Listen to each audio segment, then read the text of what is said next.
Olá, pessoal. Olha nós aqui de novo, né, Rafa, para mais um episódio da Squadverso.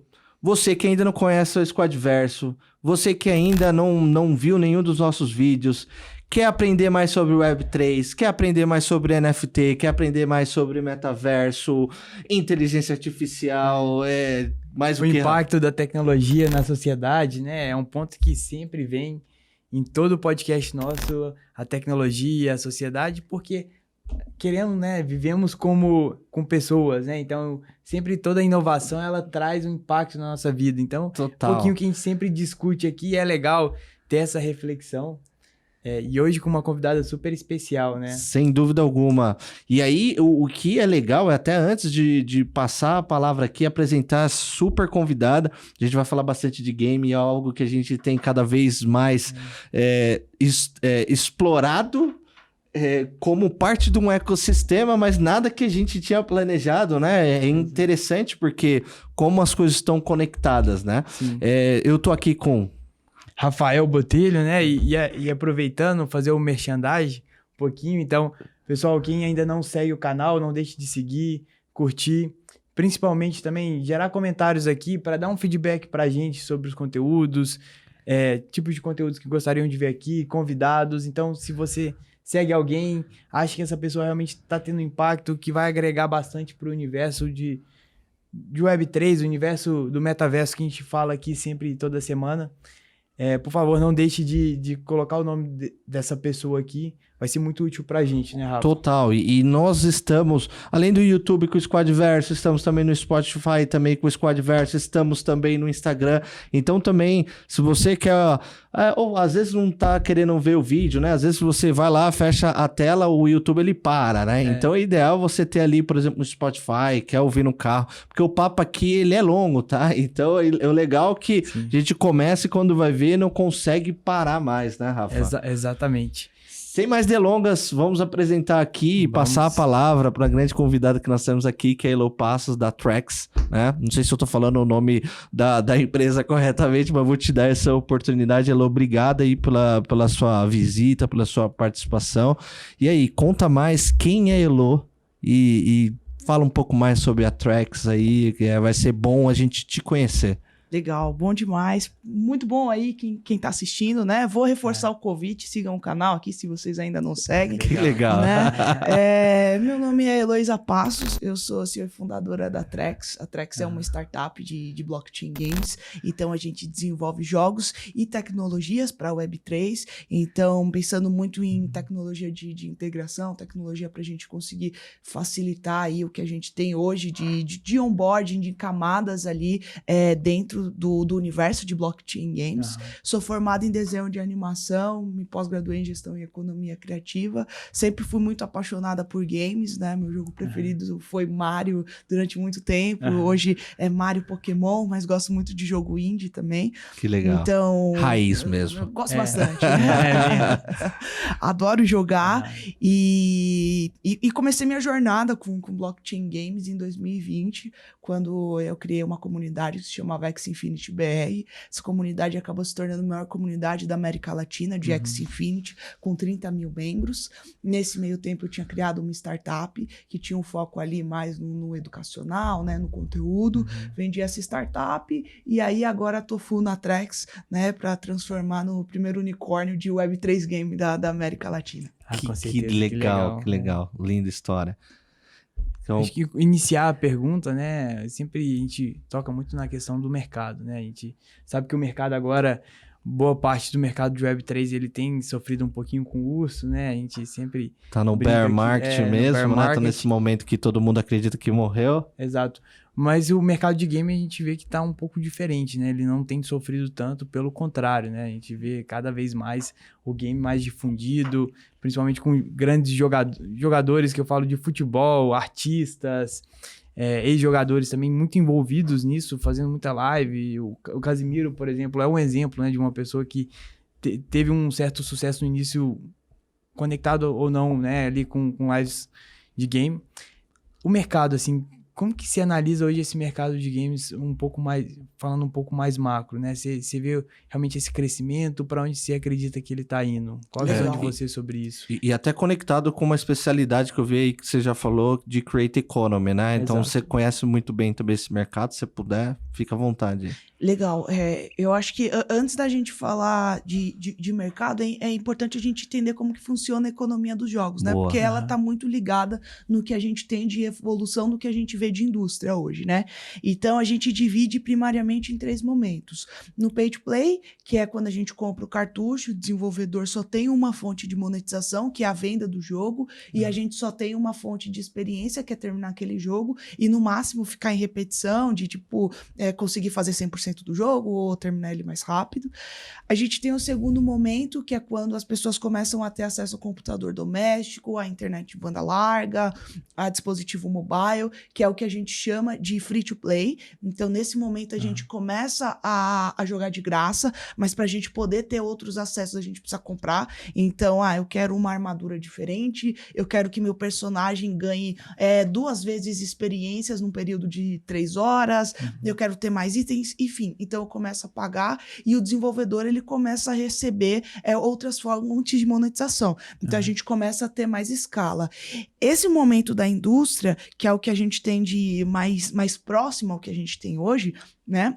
Possibilitou que a gente tem de jogo de grande escala, né? Os jogos online, como Tibia, Ragnarok, Mu, League of Legends, Fortnite, enfim. Então, a gente começa a ver agora mais jogos online, as pessoas tendo a possibilidade de jogar e novas profissões surgindo. Então, se antes eu só tinha profissões que elas estavam diretamente ligadas ao desenvolvimento de jogos, agora eu posso ter streamers, agora eu tenho atletas profissionais, agora eu tenho fisioterapeuta e psicólogo desses atletas, agora eu tenho coach, treinadores desses atletas, enfim. Então, a gente começa a expandir um pouco o que a gente tem de ciclo do mercado.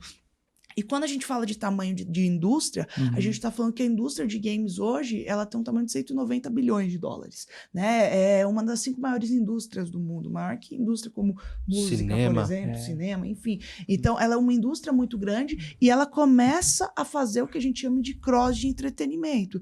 Então, a gente vê um Super Mario, que foi o filme de games que mais faturou na história, né? A gente começa a ver o The Last of Us, que foi mudou o que a gente tinha de Naughty Dog, e agora tá dentro da HBO, por exemplo. Fortnite lá com show, com o maior número de pessoas, que eu esqueci o nome do show. Exato, tipo, a gente começa a ver essas outras verticais se conversando, né? O que dá muito espaço para o que você falou da Creator Economy. Então, agora eu tenho pessoas que elas acabam agindo como agentes orgânicos ali para fazer a divulgação de jogos, enfim, de experiências, né? Só que, ainda assim, a gente tá falando de um mercado muito concentrado. Então, quando eu falo 190 bilhões de dólares, eu tô falando que mais de 80% disso está concentrado na mão de 10 players, praticamente. Nintendo, Tencent, Sony, Supercell, Blizzard, Vivendi. com Microsoft, exato. Então, tipo, a gente começa a ver esse movimento, um movimento que circula muito dinheiro, mas um movimento que eu tô muito na mão das desenvolvedoras. Então, por exemplo, se eu quero ficar jogando 12 horas por dia e eu tenho uma espada melhor e o Rafa não tem uma espada tão boa... Que é o tal dos skins, né? Exato. Uma skin ou uma arma mesmo, que ela vá dar mais dano, que ela vá ser mais bonita, a gente não tem a possibilidade de trocar esse item. Porque o que você pode fazer é jogar num fórum de quero espada X. Aí eu vou falar, tem espada X, né? E aí antes a gente só tinha TED, nem existia Pix, né? Então eu falava, Rafa, me faz o TED e eu te mando o item. Só que você não sabe se você recebe o seu item. E isso no Web 2? Você falou, Web 2. No Web 2, que Tibia, legal, não sabia. O Tibia dá pra fazer isso, que Tibia legal. da vida. Você não sabe se você recebe o seu item, eu não sei se eu recebo o meu dinheiro, o desenvolvedor não recebe nada. Não tem uma ligação entre esses 2 pontos, né? Exato. E aí a gente tem a questão da confiança, né? Realmente, tipo... Lembra dos primórdios do Mercado Livre? Quando a gente não tinha como saber se eu ia receber... Você mandava e não tipo chegava eBay, nunca, né? chegava o tijolo. Exato. Então, tipo, a gente tava nesse momento no mercado dos games. E aí, o que a blockchain faz? E levanta a mão pro terceiro momento do que a gente tem de economia, que a gente chamava do play to earn, mas eu chamo só de blockchain games. A blockchain fala assim, vamos fazer o seguinte... É um tema longo isso daí, da Play to Earn, que a discussão é longa. Porque eu uso o termo blockchain games porque eu acho que as pessoas vão ficar Não só você, mudando muita gente tem utilizado. Por causa de hype, a galera vai ficar, não, agora é play and earn. Não, agora é play and fun. Não, agora é play and on. Então, vamos falar que é vai na raiz, vai na raiz. Acabou, entendeu? E eu não vejo que tem problema nenhum da gente falar play to earn, sabe? Tipo, você entendeu? Aí qual eu falo? Eu tô aprendendo a falar inglês. Você entendeu o que eu tô falando, não é? Pra mim, tipo, enfim, problema nenhum da gente falar. Mas o que acontece nesse momento? A blockchain fala assim, te dá uma estrutura de contratos inteligentes e transações que elas vão estar sendo rastreáveis e você vai automatizar o que a gente vai ter de mercado secundário. Então, o que é mercado secundário passa a ser mercado primário dentro da economia do jogo. Você coloca o seu item, então automaticamente ele já está ali no marketplace, eu coloco meu dinheiro e é a plataforma que ela faz essa transação dos ativos e o desenvolvedor já recebe uma taxa de transação, ou se a gente pensar num criador de conteúdo que ele desenvolveu aquele asset, ele vai receber também, como se a gente fosse pensar no Roblox, por exemplo, da Visa, né? E tudo isso através da tokenização dos ativos. Então, o que é skin, o que é espada se torna um NFT, o que é a moedinha virtual vai se tornar token. Então, a gente começa a ter uma economia que ela vai ser mais distribuída. Porque se eu quiser, por exemplo, usar os games como profissão, eu vou poder usar os games como profissão, eu vou poder ficar 12 horas jogando e poder transacionar aquele meu item sem medo de represália do desenvolvedor, né? Então... acaba criando essa economia mais circular, onde mais pessoas têm a possibilidade de desenvolver, de poder jogar, e agora eu não tenho só os atletas que vão jogar profissionalmente, né? Eu posso ter os blockchain gamers mesmo, a galera que vai estar jogando, porque vai ter alguém que vai querer aquele item mais raro, aquele personagem, enfim. Willow, ouvindo essa última indagação que você deu, eu achei super interessante que também nós vemos hoje um desafio hoje do mercado de publicidade, de marketing, etc. Eu estava participando da Web Summit de um debate que a Loud e a Dragons trouxe, que eu achei bem legal, que era como eles também estavam se preparando para criar um modelo de monetização que não seja mais aquele simplista de você falar, tá aqui a publicidade, pronto, e vem comigo só porque eu tenho a comunidade, mas não, criar alguma coisa estruturada no 1P, né? Que é o dado ali que você capta, você trata e você cria um programa de loyalty, né? Eu acho que o melhor do que isso, a própria esports, game e também o Web3 tem uma oportunidade grande, né? Como que você vê essa oportunidade também de publicidade indo para a área de game e também indo para a questão de Web3? Eu acho que não tem problema nenhum a gente monetizar através de dados, né? Mas eu acho que quando a gente tem uma monetização de dados como é feita hoje, que tipo, é praticamente, assina aí se você quer usar a plataforma, senão não vai entrar. Eu acho que não funciona assim, né? A gente já tem exemplos de caso de uso na blockchain há muito tempo. O navegador Brave é um exemplo desses, né? Que você navega e você escolhe qual publicidade você quer clicar e você ganha uma parte de bets ali, né? A gente tinha o BitTorrent, por exemplo. Então, já existiam ali algumas coisas que recompensavam o usuário. Na minha cabeça, assim, gera-se muita grana com dados, mas é absurdamente muita grana que gera-se com os dados, né? E eu super recomendo o pessoal assistir Dilema das Redes para entender sobre essa questão de dados. Por que a gente não consegue redistribuir um pouco essa questão para os usuários, né? Então, tipo, a gente entende que cada vez mais pressão de acionista é muito forte, principalmente em empresas listadas pela Bolsa, mas a gente entende que cada vez mais os usuários, eles querem ir para algo mais orgânico. Ontem, por exemplo, eu estava falando com uma menina da geração Z, né? Tinha 19 anos ela.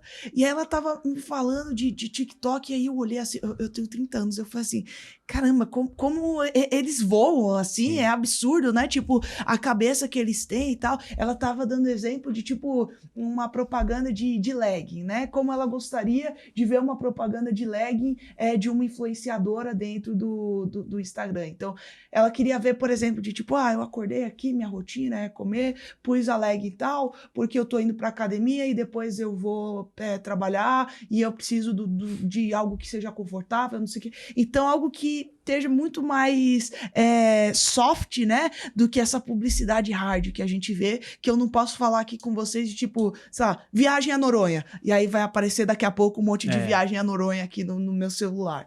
sabe? Então, bem agressivo, né? Exato. Então, eu acredito muito em programa de recompensa, mesmo porque também fomenta o outro lado, quando a gente pensa no lado ali do o outro stakeholder, que é quem está vendendo, né? Esses marketplaces, a fomentarem quem está podendo consumir. Então, gente, tá rolando a final aqui do CBLOL. Quem for fã da Loud, seguir a Loud, tiver dentro do Discord, vamos disparar um cupom pra galera poder pegar no BK, por exemplo, que eles fizeram um lanche, e aí vai poder pegar no BK com desconto, mas só quem tiver lá no CBLOL vai poder ter o código, sabe? Tipo, quem tiver online. Eu acho que vão ter que ser essas interações que já estão acontecendo um pouco, e eu acho que a indústria do game faz isso muito bem, né? De tipo, chega o iFood, ou tem alguma coisa aparecendo, do que essa questão de compre. Primeiro que a economia tá meio ferrada, né? Então, tipo, quando você fala compre, é meio complicado. Segundo que é isso, as pessoas elas não querem sentir que elas são mais só um produto. E aí eu acho que é muito onde entra a nossa Web3, né? Então, tipo, pensar em Web3, mas muito nessa Web 2.5, né? Do que a gente está começando a entender como descentralização, começando a entender que a gente não precisa mais ser produto, mas não estando ainda numa descentralização completa. É bem legal que hoje eu vim ouvindo, né? Na verdade, na Crypto9 da 89, eles trouxeram o Bob Banner-Christ para falar sobre o projeto dele lá, que eu achei espetacular.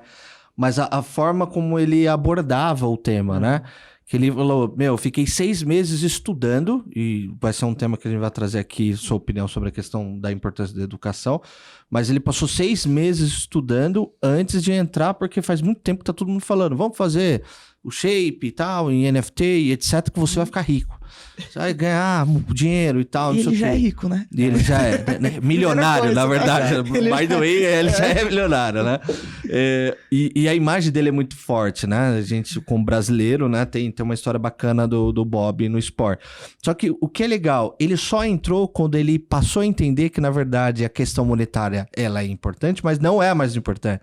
Então, ele queria uma ferramenta para dividir alguns assets importantes que substitui o autógrafo ali, que passa a carteira dele e vai dando NFT que custa $3 pros fãs dele, né? Como você também vê uma transformação que você tá falando, que nem tudo também é só questão da grana, mas como você monetiza no formato de relacionamento, né? Eu tenho um asset aqui, né? Eu vou trabalhar essa minha comunidade, embora ele falou muito outras estratégias também de comunidade, mas eu achei legal como também você vê pela perspectiva de um posicionamento da sua imagem, não só necessariamente o $3, os $3 que ele tá pensando ali, né? Sabe uma linha que eu gosto muito de comunidade? É Fantoken. Então eu gosto bastante, assim, por exemplo, a Socios.com, né? Que eu acho que é a maior startup de blockchain focada em esportes do mundo. Você pensar que a comunidade mais forte que a gente tem no mundo, para mim, são 2 comunidades muito fortes que a gente tem no mundo. É a comunidade religiosa e a comunidade de esportes. E aí a gente quebra isso em outras microcomunidades, né? Total. De tipo, diferentes religiões, aqui, diferentes esportes. E aí, dentro dos diferentes esportes, a gente quebra para diferentes times, por exemplo, diferentes clubes. Então, quando a gente pensa que já é uma comunidade muito forte, sei lá, quanto custa para um flamenguista poder tomar um café da manhã com o Zico, né? Eu acho que é muito a gente pensar tem coisas que realmente não tem preço, né? Exato. Tipo, experiência. Exato. Tipo, quanto que vai custar eu estar numa cadeira cativa vendo a final de um campeonato, assim, sei lá, da Portuguesa, por exemplo. Pô, a Portuguesa é meu time do coração. Quanto que vai custar isso? Então, quando a gente, por exemplo, traz esses benefícios do Fantoken, de você compra isso e você, tipo, consegue reverter seja numa camiseta, seja numa camiseta autografada, seja, tipo, num asset que prove que eu tive certo contato ali com tal jogador, enfim, a gente começa a expandir um pouco do que a gente tem de benefício, porque a NFT tá provando que é sua.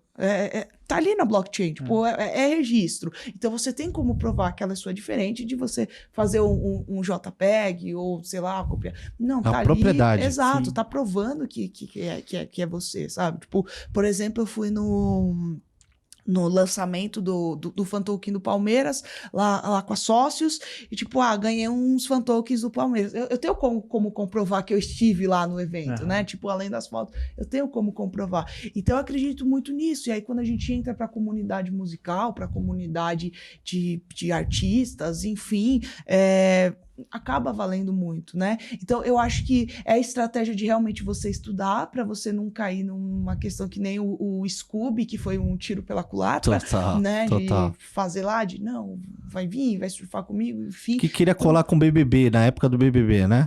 Exato. Muito assim, tô no ápice ali, vamos soltar. Exato. Correndo. Então, tipo, realmente fazer algo que agregue valor para a comunidade, e eu acho que o Bob Burnquist foi muito sagaz, por assim dizer, de já ir com a reserva, porque a reserva já tem feito, né, várias ações. Então, é uma marca muito forte quando a gente vê mercado de Web 2.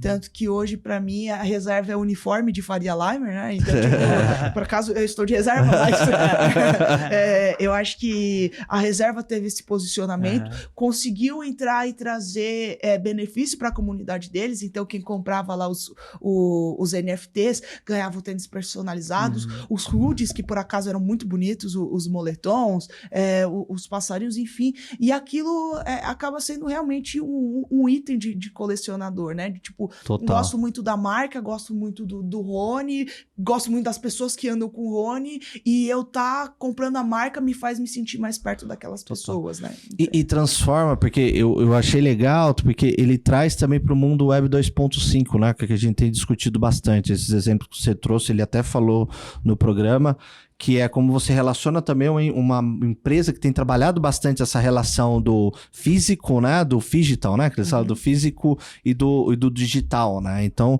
essa é uma maneira também de você ter uma penetração maior e entrar na cabeça das pessoas que legal, tudo bem, você não acredita muito desse lado, olha que legal, olha os valores físicos e benefícios que você tem, emocionais, também de benefício, porque o produto da reserva também tem uma qualidade elevatíssima, o Bob vai estar fazendo lá, segundo ele, vários shapes artísticos, né, que traz essa questão física colecionável, então tem, né, muita coisa para explorar, né? Exato. E assim, Rafa, é legal pensar nisso, né, quando a gente pensa, olhar assim, a gente vai analisar os times de futebol, né, vamos pegar o futebol, que é o esporte mais comum. Sempre teve essa ideia de torcida organizada, os hooligans até que tinham uma parte mais negativa, mas assim, você pertencer a uma comunidade. Todas essas iniciativas, né, elas colocam no Web 2.5 ou talvez no Web 3 essa proximidade, né? Você conseguir ser próximo daquele time, daquela comunidade, daquilo que você se identifica de uma maneira digital. E é muito legal, eu gosto de ver os exemplos, por exemplo, dos cases das ligas americanas, né? Então você pega a NBA, por exemplo, eles lançaram aquele aplicativo onde que você pode escanear seu rosto, né? E você substituir um dos jogadores em tempo real. Então, se o cara faz uma cesta, é como se fosse você fazendo a cesta, né? Então, sei lá, eu vou substituir o Stephen Curry pelo meu rosto, né? Então, toda vez que ele fizer uma cesta de 3 ali na transmissão, vai aparecer o meu e não o dele. Então, assim, acho super legal essas iniciativas. E eles acabam gerando, eu vejo... A NBA tem essas iniciativas, a NFL, eu acho que eles fazem um trabalho assim também fenomenal, né? Você tem boa parte do ano, a liga, ela acaba não tendo jogos, né? Então, ela faz cada evento, assim, o lançamento de ontem foi o lançamento de tabela da temporada. É, assim, um evento surreal. Eles pegam, fazem vários animes, né, dos times. Então, o time faz um anime dos adversários deles. Então, eles conseguem explorar uma comunidade que às vezes fica carente, né? Então, a comunidade ali, na época de off-season, eles acabam não tendo muito, então você consegue ter essa exploração. Então, eu vejo que, contribuindo um pouco nessa discussão, né? Essas estratégias, elas vão ajudar cada vez mais você se aproximar dos seus times. E, com isso, você conseguir financiamentos, conseguir o suporte, uma comunidade que realmente... Você pega, por exemplo, o Palmeiras, né? Hoje, o Palmeiras, todo jogo do Palmeiras está lotado, né? Isso é muito legal para o esporte como um todo. É ruim demais você ver um jogo, por exemplo, estádio vazio. Acho que ninguém gosta disso. Então, pensando nessas estratégias, a gente tem essa aproximação. Eu vejo que os resultados estão sendo muito positivos para quem está na frente, né? E aí, Elo, aproveitando, eu queria, assim, na sua visão hoje, que case que você vê que, assim, assim, fora da curva? Você comentou da reserva, mas, assim, o que você acredita hoje que está fazendo um trabalho que ninguém tá fazendo no mercado? Não pode ser Nike. Até mesmo pode ser que não seja o seu preferido, é que eu falei o meu. eu tô pensando aqui. Porque é difícil a gente falar de, putz, fora da...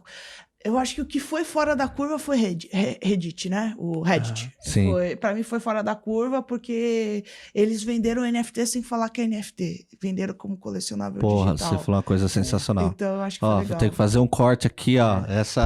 Essa frase é a frase principal do Sim. case. Vender NFT sem falar que é NFT. Que é esse o objetivo de todo mundo, né? Exato. Então, eu acho que foi... Porque todo mundo tá tentando fazer alguma coisa, né? Tem coisas muito legais rolando em metaverso, né? De tipo... E quando eu falo metaverso, tô falando mais The Sandbox, por exemplo. Porque pra mim existem metaversos Web 2 ali. Fortnite, Minecraft, Roblox, enfim. Pra mim são... Hip metaverso, né? Que acredito que é só meta. Meta. Exato. Que é uma distorção que a gente discute aqui muito grande. Eu fico assim, da tremedeira na hora que eu vejo alguns especialistas, pseudo-especialistas que não existem, né? Especialistas, mas jornalistas que falam, beleza, metaverso foi criado pela Meta e morreu com a Meta e nunca mais vai existir, né? E você vê o fundador da Epic Games falando, vamos fazer o enterro com 600 milhões de usuários unindo Sandbox, Fortnite, todos Roblox, etc. que faz isso que você acabou de falar. Eu acho que o pessoal precisa estudar mais antes de falar, né? Total. Eu acho que a gente tá numa carência de imediatismo, que aí a gente vê o hype e a gente precisa falar pra gente não sair daquele momento, né? Então parece que tudo é muito momentâneo, e se eu não der minha opinião naquele momento, e aí... Dane-se se essa opinião ela é embasada em fundamento ou não, mas eu preciso dar para eu estar aqui e ganhar engajamento e ganhar like. Eu tava quando aconteceu o anúncio do Meta, foi em outubro de 2021, lá no Web Summit. Então eu tava lá no Web Summit e eu lembro que eu tinha feito um trade incrível de Gala na época, porque eu gosto muito do projeto da Gala, eu minerava Gala naquela época, enfim, a gente tinha ativo de Gala, mas... eu lembro que eu tinha aberto uma posição futura, eu falei, vou deixar rolando. Eu tinha aberto, acho que uma posição em 800, e aí no Web Summit... Foi o primeiro grande evento pós-pandemia, então, tipo, era uma semana depois, tava... o primeiro fim de semana que eu tava em Portugal foi o primeiro fim de semana que abriram todos os bares. Então, tava todo mundo enlouquecido, assim, de tipo... Vamos, sem espaço. Vamos se abraçar, e teste de Covid, e não sei o quê. Enfim... E aí eu lembro que foi quando o Mark Zuckerberg fez aquele videozinho, que é muito bonitinho, o avatar dele, por assim dizer. Eu acho fofíssimo aquele avatarzinho dele. Mas aí fez, e aí mostrava, e aí tipo, Facebook, Meta, né? E aí todos os tokens, porque a gente já tava numa bull run, né? E aí todos os tokens que tinham a ver com games ou metaverso, principalmente Maná, Sand, do Axel, Infinity. Também, o AXS ele já estava no rush, né? Então já não precisou pegar tanto. Mas eu lembro que o Sand, do The Sandbox, foi um negócio assim... Estrondoso. Absurdo. Acho que saiu de... Não sei, mas eu acho que bateu $6 no... E todo mundo começou a falar, e aí, que é isso aí? Que tá pegando? Exato. E aí, naquele mesmo tempo, o Facebook falando do anúncio da criptomoeda deles, da Libra, só que ao mesmo tempo eles falando que ia ter 42% de taxa, era um negócio assim absurdo, eu não lembro quanto. Falando já de como arrancar dinheiro sem provar a importância, a tese dele, exato, sendo que ele esqueceu que a gente tem uma curva de aprendizado quando a gente tem novos hardwares dentro de tecnologia. Total. Né? Então, tipo, será que é fácil as pessoas terem um óculos, né? Será que elas vão pagar R$2.000 no óculos ou elas vão querer um outro celular, né? O que elas vão querer? Sendo que o óculos ainda tem algumas questões de, tipo, você fica um pouco enjoado se você usa muito, tem uma questão imersiva muito legal, mas você precisa de um espaço, né? Então, eu acho que foi um hype, assim, que...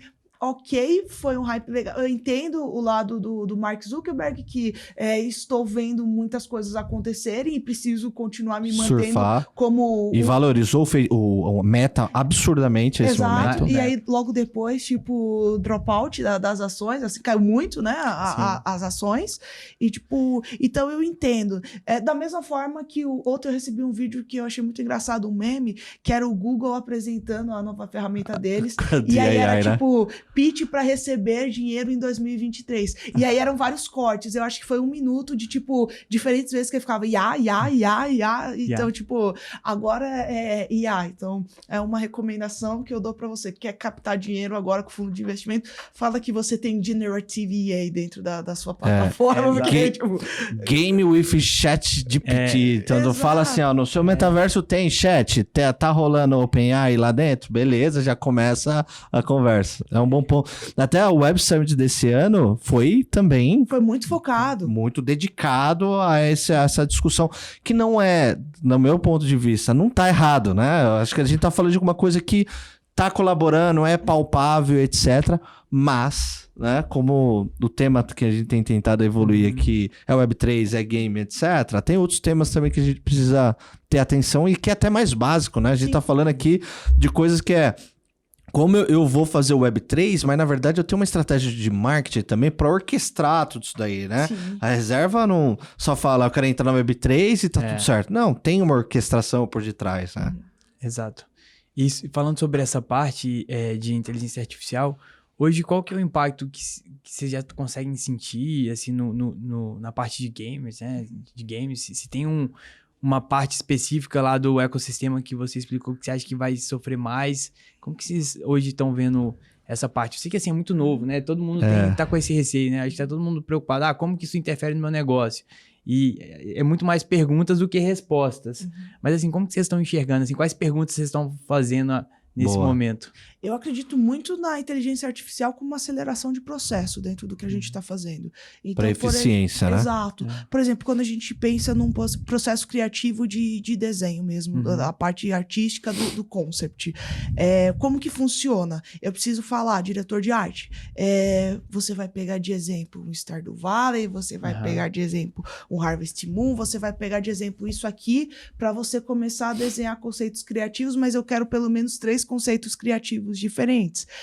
Ele vai ter um tempo que ele vai precisar ir atrás das artes, peneirar, filtrar aquilo que é bom, e seja em Pinterest, seja no ArtStation, enfim, para poder ver e aí poder começar a construir o processo dele. Se você pega um Midjourney, por exemplo, aí você consegue colocar lá em prompt de tipo, quero coisa nessa linha, nessa linha. Então, ele já tem mais ou menos um filtro do que ele pode seguir, né? Ele pode pegar umas artes principais ali do que eu falei, mas ele consegue ter uma expansão maior para aí ele poder criar em cima. Então, usar como referência e não como substituição de trabalho, que nem algumas pessoas estão colocando. Não acredito em substituição de trabalho. Eu acredito que acelera processo para a gente poder criar outras coisas. Eu acho que para a indústria criativa é muito legal, porque a gente consegue diminuir tempo de pesquisa, tempo que sei lá, seria...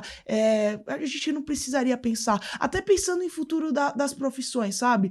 Se a gente conseguir diminuir tempos de certas coisas com inteligência artificial e eu conseguir ser mais criativa, talvez eu não vou precisar de ter tanto tempo para trabalho. Então eu vou ter jornadas de trabalho menor e eu vou poder dar, tipo, mais qualidade de vida para as pessoas, né? Então você vai conseguir trabalhar, mas você vai conseguir aproveitar a sua vida. Sim. Não ficar das 8 às 6 no escritório. Talvez se você ficar das 10 às 2, tá ok. Você já vai ter conseguido produzir tanto quanto você produzia antes. Então eu olho muito para essa linha, para a parte de código ajuda bastante também para o pessoal de programação, tipo, já te passa alguns prompts, enfim, já te acelera algumas coisas. Então eu tô enxergando muito a inteligência artificial dentro dessa linha, né? A gente, por exemplo, na Terex tá estudando como a gente faz o Generative AI, né? Que eu brinquei agora, mas é algo que o pessoal tá falando muito. Então, como que a gente pode fazer gerações de mapas procedurais, né? De forma que eu tenho 6 dungeons distintas. Então, essa aqui vai ser terra, essa aqui vai ser fogo, essa aqui vai ser ar, essa aqui vai ser gelo. Só que toda vez que eu jogar, vai parecer que eu tô jogando uma aventura diferente. Mas, na verdade, é só a inteligência artificial que mudou alguns parâmetros dentro do que o game designer falou pra gente fazer. Então, de tipo, ele precisa ter certo level de dificuldade, você vai ter uma taxa de drop de item de 0,25 25% para itens raros, mas vai mudar um pouco o mapa, né? Eu vou ter, tipo, diferentes monstros, então, sei lá, talvez a cada 10 vezes que eu jogar, eu vou ver um monstro diferente. Então, eu acredito muito nela trabalhando nesse sentido, porque quão difícil seria eu ter diferentes mapas procedurais para cada uma das minhas dungeons, né? Então, tipo, já dá para você fazer isso sem inteligência artificial, mas a beleza da inteligência artificial é que você vai alimentando ela e ela vai ficando mais inteligente, né? É o óbvio, mas é o óbvio que precisa ser dito. Então, você vai conseguindo trazer certo nível de inteligência para ela ir trabalhando. Na verdade, ouvindo você, me veio até na cabeça duas pesquisas que eu vi, que aconteceu na Inglaterra, que era a análise que eles fizeram para o âmbito de dev e de designer. Mas eu vou falar só de designer, porque foi mais impactante a diminuição de tempo, realmente pelo aspecto que você falou, pela questão da busca de referência, a parte do planejamento de designer, né? Que é a core, né? Se o cara sem referência, o cara não faz nada. E caiu realmente 50%, mas ao mesmo tempo também o custo do designer caiu ao mesmo tempo, né? Só que é legal, vendo na perspectiva do tempo que também vai ser aplicado em educação, na vida, etc., você motiva esse designer mais e você também cria a possibilidade para ele aprender mais sobre isso, né? E eu fico imaginando a velocidade de absorção que esses designers têm pela quantidade de geração de imagens generativas que ele também vai ter. Porque imagina, você tinha uma referência antigamente, né? Eu sou formado como designer, né? Minha formação é design. E eu amo, hoje eu trabalho na área de marketing, mas eu amo principalmente esse momento de levantamento de referência. O que era interessante, antes a gente ia pegar... Eu fui designer de revista, que era o mais difícil. A gente ia pegar muitas revistas para pegar o design da diagramação daquelas revistas. E eu lembro que era assim, era físico. Aí você evolui para uma outra coisa, você vê um Photoshop, você vê uma evolução de sistemas que também traz templates, ou você também tem o digital ali online, o Google, etc, que você vai buscando, você tem um Pinterest, e agora você tem imagem generativa que você, de uma maneira de prompt muito simples e objetivo, você também tem mais referência. Imagina a cabeça, né? A velocidade que ela vai também capturando a referência é absurda, né? Eu fui designer de muitas coisas. Eu me formei em comunicação visual, em técnico, né? Depois fui para desenho de animação. Então, eu fui designer multimídia, trabalhei com audiovisual, eu fui designer de produto, eu fazia desenho para Disney aqui, então eu fazia embalagem, eu fazia os ursos de pelúcia e tal, tipo, Frozen, eu trabalhei, enfim. Fui também designer gráfica e aí depois eu comecei a fazer carreira em direção criativa. Então, eu gosto muito, né? Eu acho que é legal. E acho que é diferente hoje da época que pelo menos eu estudava, eu tava aprendendo ali, e isso, não faz tanto tempo, faz 8 anos, né, de 2015 pra cá. Hoje a gente, tipo, consegue achar tudo na internet, tipo, a gente não tem desculpa de, não sei fazer, sabe? É um negócio que me deixa com muita raiva, que é quando o pessoal me pergunta coisa que dá pra achar no Google, né? Sim. Então, tipo, cara, é importante a gente saber que o Google existe, agora o ChatGPT existe, né? Por isso que a gente não te perguntou o que é NFT. Embora seria bom pro público que tá aqui, mas assim, galera, tem bastante coisa na internet, no YouTube que vocês estão aqui, Spotify, tem muita coisa. Também não teria problema, mas é isso, sabe? Tipo, eu acho que tem coisas que são básicas, dá pra gente, tipo, aprender muita coisa. Tava no Web Summit também. No dia que a gente tava indo embora, furou o pneu. E ninguém sabia trocar um pneu entre as 4 pessoas que estávamos. A gente abriu um vídeo no YouTube pra gente aprender como que a gente trocava o pneu ali. Ele, não, você tem que achar o encaixe aqui, porque se você colocar em outro lugar, pode ferrar o carro. E, trocou o pneu, sabe? Tipo, hoje a gente tem internet, a gente tem celular, então é muito fácil da gente fazer as coisas, sabe? Tudo bem se estiver no meio do mato, sem internet, sem nada, é outra coisa. Mas, tipo, não é o caso nos grandes centros urbanos. Mas hoje você sabe trocar o pneu agora. Agora. Hoje o pessoal trocou, né? Não fui eu. Um beijo pro Marquinhos da Conhex. Ô Marquinhos, depois grava um vídeo como troca o pneu pra ajudar outra pessoa a trocar o pneu, entendeu? Mas vai depender também do modelo do carro, né? Também. Às vezes, dependendo do modelo do carro, você por isso que ele tem que gravar o vídeo, entendeu? Exato. É muito nichado às vezes o negócio, entendeu? Exato. E assim, e é legal isso, até falando de carros, né? A Volkswagen, ela tem um modelo, né, de manual com inteligência artificial, né? Eles usam lá a inteligência artificial da IBM. Então, assim, é muito legal, que é muito mais prático, né? Você acessa ali o modelo do seu carro, manual, ninguém lê aquele tanto de página. Você vai ser muito mais direcionado. Fala assim, ó, eu tô com um problema aqui do pneu. Aconteceu isso, o que eu tenho que fazer? Essa luz aqui, bate um retrato, né? Vi lá, essa luz acendendo no painel, o que significa isso? É muito mais prático. A gente vai, realmente, a inteligência artificial... É bem legal essa análise sua, Elo, que realmente ela vai acelerar muito o processo. Para a gente talvez sair do automático, né? Muitas vezes a gente está no automático fazendo coisas ali operacionais o dia todo, a gente não para poder refletir. Pô, será que esse caminho tá legal? Será que realmente essa abordagem é a melhor? Só que ao mesmo tempo também a gente vai ter esse desafio das pessoas, né? Que nem todo mundo é uma pessoa que consegue ficar ali um tempo sem fazer nada, né? Realmente cada pessoa tem o seu perfil. Tem pessoa que é mão na massa e gosta de colocar a mão na massa, e se não colocar a mão na massa fica maluco, né? A ansiedade bate e essas coisas todas. E pensando justamente nisso, né? Perfis de pessoas diferentes. Eu queria trazer uma pergunta que ela vai estar muito mais relacionada agora com a parte do impacto do game na sociedade. Um primeiro ponto, a gente fala isso já, falamos várias vezes, mas é um tema sempre recorrente. Na China você tem uma certa restrição na parte de games, né? Principalmente as pessoas, quantidade de horas que podem utilizar, um controle muito maior. A gente sabe que, dado o regime, são perspectivas diferentes. O que se enxerga hoje, principalmente, né? O impacto do game na sociedade, então, nas pessoas que estão desde novo já participando, jogando e tudo mais, os impactos tanto positivos quanto negativos, né? E o trabalho que talvez precisa ser feito, pensando numa comunidade um pouco maior, né? Sei lá, a nível talvez de regulamentação, para que realmente esse universo ele possa ser cada vez mais explorado de uma maneira positiva para a sociedade como um todo. E é engraçado isso da China, né? Você tá falando, tô pensando aqui, porque a China é um dos maiores mercados que a gente tem de games no mundo, né? Eu acho que deve estar entre os 5 maiores mercados de games que a gente tem no mundo. Até mesmo por causa da Tencent é chinesa, né? Exato. E tem quase tudo. Hong Kong ali, pô. Então a gente tem China, Rússia, Estados Unidos, acho que entra Japão também. Mas enfim, eu acho que tem uma questão de games, né, que as pessoas às vezes atribuem a violência ao gamer em si, sim, mas eu acho que isso já é algo que tá mais dentro ali da pessoa, né? Então, tipo, eu tive um papo desse há um tempo atrás de, tá bom, qual que é realmente o problema que tá acontecendo por trás ali para aquele jovem ser violento, sabe? Para aquele jovem, tipo, sei lá, seguir grupos neonazistas, por exemplo, sabe? Então, tipo, jogador de Counter-Strike mata, sei lá quantos... Será que foi isso, sabe? De tipo, qual que é o background familiar dessa pessoa? Qual que é o background de vida dessa pessoa? E então, eu acho que às vezes as pessoas, elas fazem essas atribuições que elas são meio errôneas, né? Eu passei grande parte... midiática também, né? Muito midiática, muito sim. midiática. Eu passei grande parte da minha infância e adolescência jogando, porque eu era uma criança muito solitária, eu era uma adolescente muito solitária.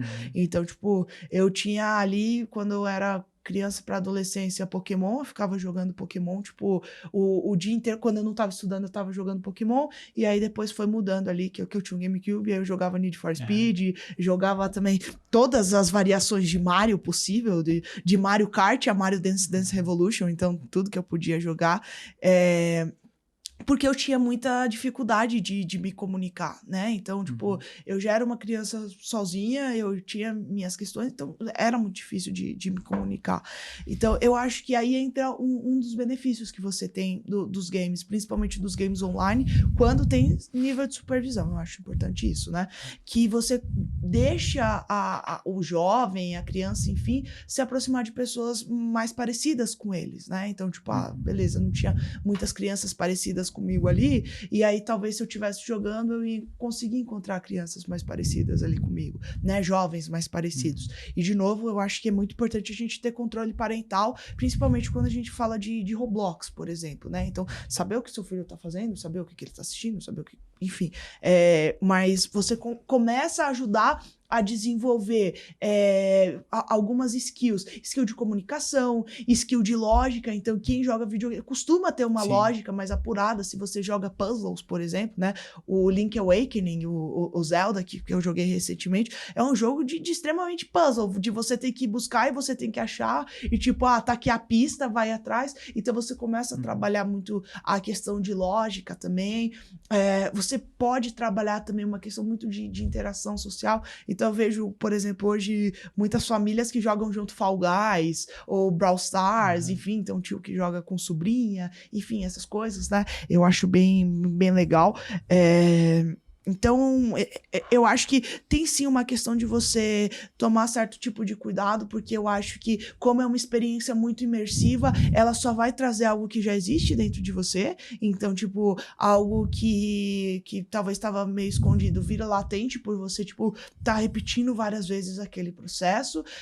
E às vezes, sei lá, não sei, mas pensar em transtorno pós-traumático, né? De tipo, você tá vivendo muito aquela guerra ali, tipo, como que pode ser? Mas eu acho que também não é tão radical a ponto de tipo assim, sei lá, porque eu tô jogando muito, vou ficar uma pessoa muito violenta, ou uma pessoa muito introspectiva, ou enfim. Então, eu acredito que é explorar mais essas verticais diferentes de jogos, né? E principalmente para pais, para pessoas de, tipo, enfim, tios, tias, avós, enfim, entender o que aquela criança tá fazendo, né? De, tipo, precisa ter tempo, né? Eu acho que nada que é muito é bom. Então, tipo, qualquer excesso ali tá mostrando uma falta de um outro lado. Total. E a gente trouxe aqui alguns casos, até aplicando a questão do metaverso, né? O próprio Second Life, né? No passado, ele foi criado com uma proposta. Hoje ele tem uma proposta totalmente diferente, que é mais focado para o mercado de encontros, pornografias e etc., do sexo.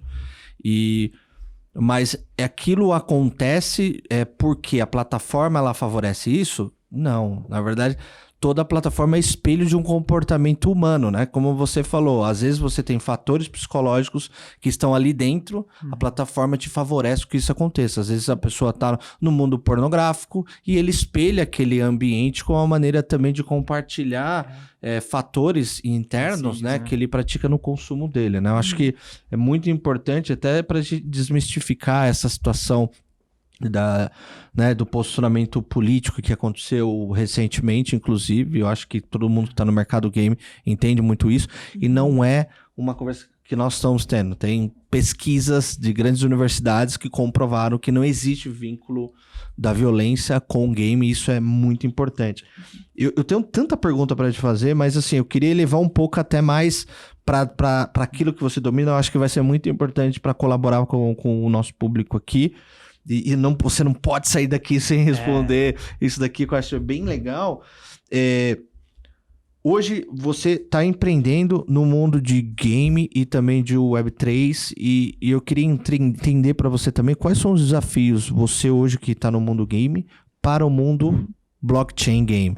Que eu vou chamar até o mundo de blockchain aplicado ao game. Quais são os principais desafios do mercado Web 2, se eu posso dizer isso, né? Um mercado de games que tem já suas skins, tem a sua velocidade de carregamento visual agora cada vez mais aprimorada. Mas quais são os fatores, né, que para esse novo mundo e desafios que você vê que é um pouquinho diferente da questão do Web 2? Queria a sua opinião. Eu acho que uma das questões é eu conseguir conciliar o que é velocidade real de desenvolvimento com o que é hype, né? Porque eu acho que como as coisas em Web3 acontecem muito rápido, e aí eu brinco que quando você vive 1 ano em Web3, você, tipo, viveu 5 anos em Web3, na verdade, você, tipo, tem que acabar lidando com diferentes expectativas, né? Então, tipo, não, precisa sair uma aplicação rápida, precisa sair um jogo rápido. E a gente sabe que não é essa rapidez que acontece no mercado tradicional, né? Se a gente for ver alguns jogos, tipo, o jogo tem um período de desenvolvimento, tipo, jogos comerciais, quando a gente fala de console, dependendo de certos tipos de categorias, de 2, 3 anos, 5, 8 anos, se for algo mais AAA, enfim. Então você tem um tempo maior de desenvolvimento, né? Eu acho que conciliar isso com comunidade Web3 é muito difícil. Comunidade Web2 já está mais acostumada com essa questão, então você tem um tempo de exaurir bastante outros títulos, né? Para mim, essa é uma questão, a gente conseguir conciliar a expectativa com o que é a realidade de desenvolvimento de negócio. Eu acho que a segunda vertical é eu conseguir educar principalmente mercado de investimento e mercado corporativo do que é blockchain games, né? Então, legal, tipo, as empresas querem fazer uma experiência dentro de blockchain games. Então eu quero, tipo, sei lá, uma Coca-Cola chega e falou, quero fazer uma experiência dentro do The Sandbox para essa temporada, que a gente vai fazer assim, assim, assado, né?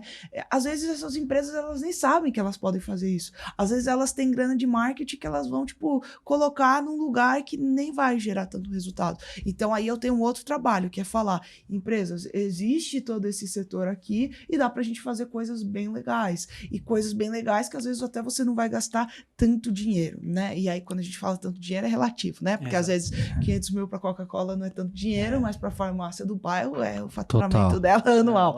Então, eu acho que tem essa questão. E do lado tem o mercado de capitais também, que eu vejo que é muito mais especulação deles quererem conversar com as empresas para saber o que está acontecendo do que efetivamente investir. Porque o processo dos games é o processo inverso, como o processo de tecnologia, né? Você precisa pôr o dinheiro na frente para você ter o resultado depois.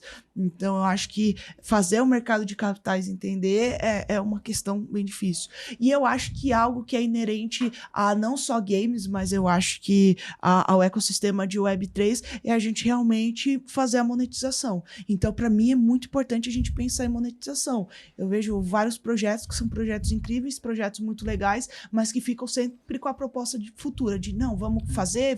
E aí esses ficam dependendo de rodada de captação, e aí é dinheiro infinito, e aí é queima de caixa infinito, e aí é muito fácil empreender quando você empreende com o dinheiro dos outros sem responsabilidade, né? Então, eu acho que essa vertical de tipo, ok, como que a gente começa a realmente gerar dinheiro e a gente não fica só no âmbito de que tecnologia é legal, de a disrupção, é a nova economia do mundo, mas como que eu trago isso para a economia real, sem ser grandes players, né? Sem ser, por exemplo, exchanges da vida, enfim, trazendo, tipo, para essa realidade. Eu acho que são essas verticais que eu enxergo de desafios que a gente tem dentro do setor. E talentos? Talentos? Para você, como que tem sido para você, por exemplo, profissionais dentro desse universo? Tá, eu falo que eu tenho uma grande capacidade, né? Eu falo que, tipo, uma das minhas grandes qualidades é trazer pessoas muito boas. E trazer pessoas muito boas a nível de parceiros. E quer trabalhar comigo, não? Eu ia fazer uma pergunta, outra pergunta, né? Tipo, não quer vir junto? Você não quer vir com a gente? Não. Porque... uma vez eu li um livro, eu acho que esse livro mudou muito, né? Porque, enfim, eu não vim de uma família muito abastada, mas minha família sempre falou de, tipo, você precisa estudar, porque quando você morrer, se você não tiver dinheiro, pelo menos conhecimento você vai ter. Então, eu levei isso, só que eu levei, mas como que eu consigo transformar conhecimento em dinheiro, né? Porque esse conhecimento sem dinheiro, enfim, então como que eu consigo alinhar os dois? E aí, na época que eu tava começando a seguir a carreira de, tipo, mudar um pouco dessa parte mais operacional de design para uma parte mais estratégica, eu lia muito. E um dos livros que eu li que eu gostei muito foi o Criatividade S.A., que ele falava sobre o processo ali da Disney, tipo, como que a Disney Buzz fez Lightyear na exato, que ele tá meio maestrinho assim, que é uma legal. silhueta, é lindo esse livro. E acho que a frase que mais me marcou no livro é que acho que era o Bob Iger, né, da Disney, da Pixar. Ex-presidente que voltou a ser presidente, voltou, né? Que aliás eu vou trazer um dado muito interessante sobre isso, mas ele tem uma frase dele que ele fala assim, eu sempre contrato pessoas mais inteligentes que eu.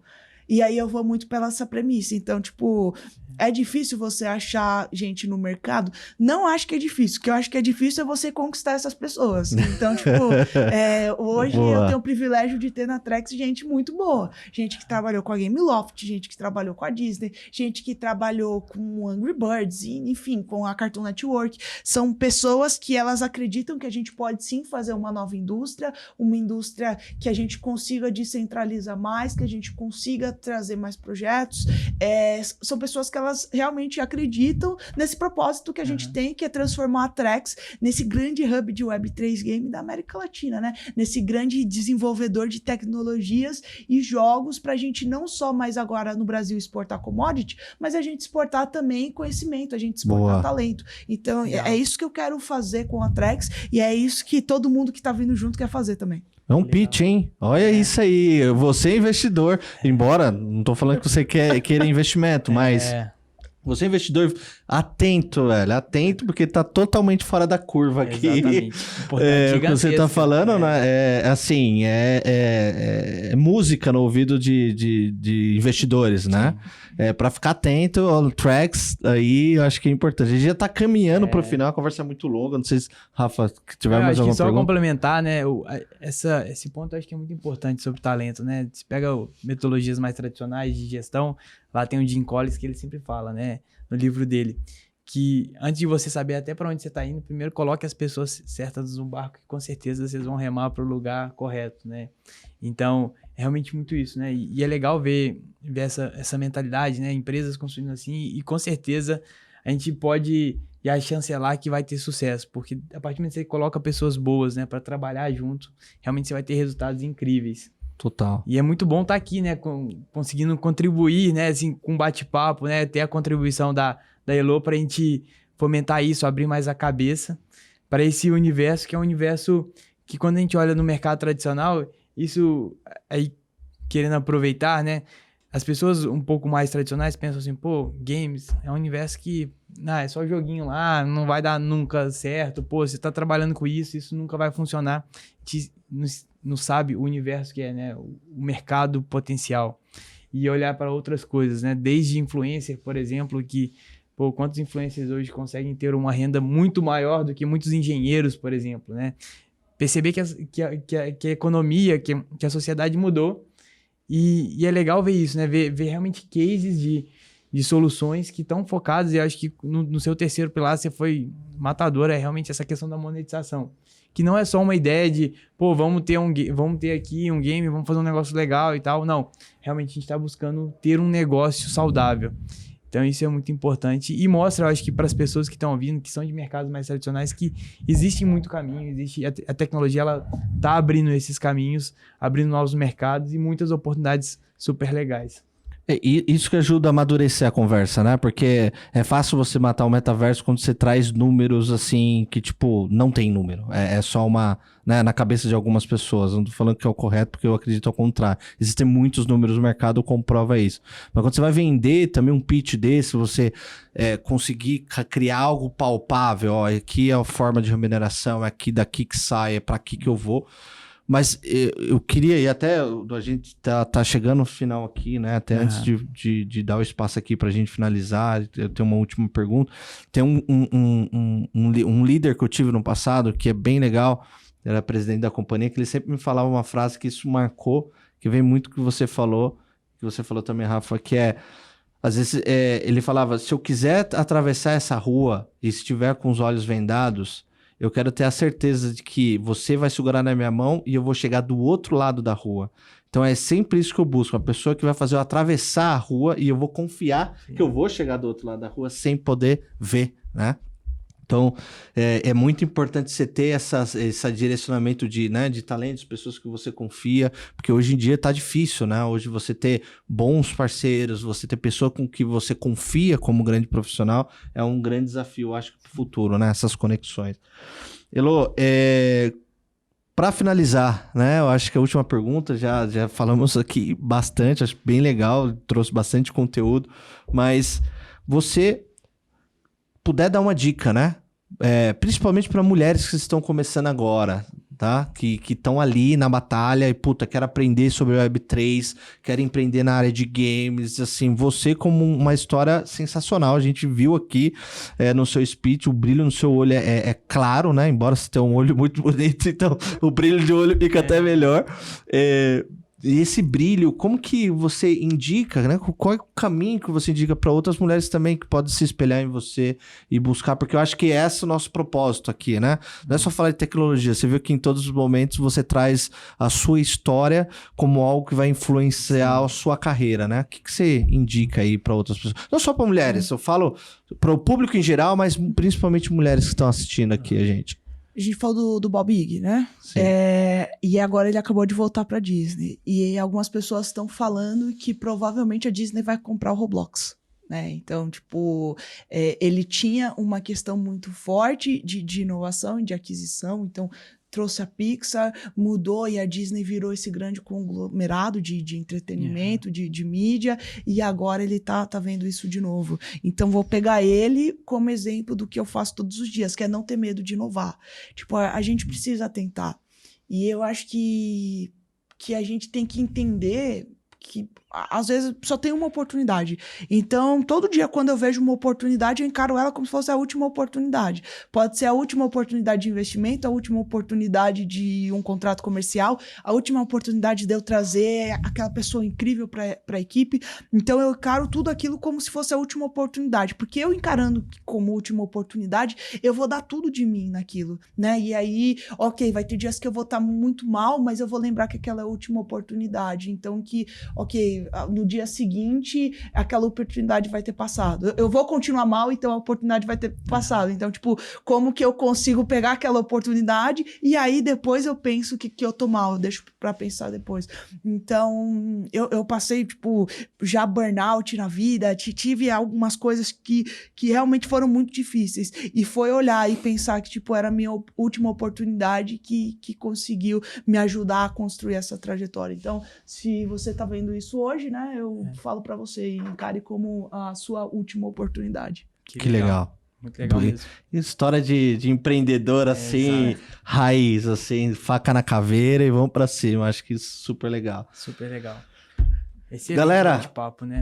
eu agora, é minha vez, né? Todo mundo aqui na mesa pediu. Siga a gente aí, comenta, compartilhe, porque assim, outras pessoas como você que tá assistindo aqui quer ouvir essa história maravilhosa, eu acho que quer aprender, quer realmente entrar para dentro desse mundo e nada melhor como conhecendo e tendo como referência pessoas e empresas e exemplos como esse que a gente tá vendo aqui, tá?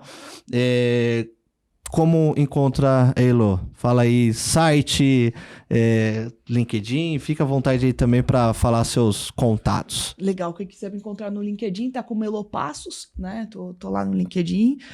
E aí você pode entrar lá na Trex, que é TREXX. A gente está desenvolvendo um jogo muito legal, que é o Boom Boogers, então super convido vocês também a seguirem o Boom Boogers dentro do Instagram e ir direto pro Discord também. A gente está fazendo algumas parcerias bem legais, fechamos parceria com uma guilda filipina agora, a AG, né? Então é bem bacana. E quem quiser me seguir no Instagram, tá como elo.eth, e eu gosto sempre de reforçar que eu não peço dinheiro para ninguém. Então se você é novo, tá entrando e aparecer aí, tipo, como vão seus investimentos, com certeza não sou eu, tá? Eu não quero saber como que vão seus investimentos. Golpe do Pix, né? Muito obrigado, viu, meninos, pelo verdade. convite. Eu que agradeço, a conversa foi maravilhosa, passou bastante tempo aí, né, a gente poderia ir 2-3 horas aqui de conversa, agradecemos aí o seu tempo e queremos receber você futuramente ainda com a atualização dessas novas histórias, indicações também de pessoas que você acha que seria legal bater esse papo também é sempre muito bem-vindo, né, você que tá dentro dessa comunidade, é bom reforçar, indicar outras pessoas também, e é isso, galera, eu agradeço aí e até a próxima Squadversa. Valeu, pessoal. Obrigado. Tchau, tchau. Valeu, tchau, tchau.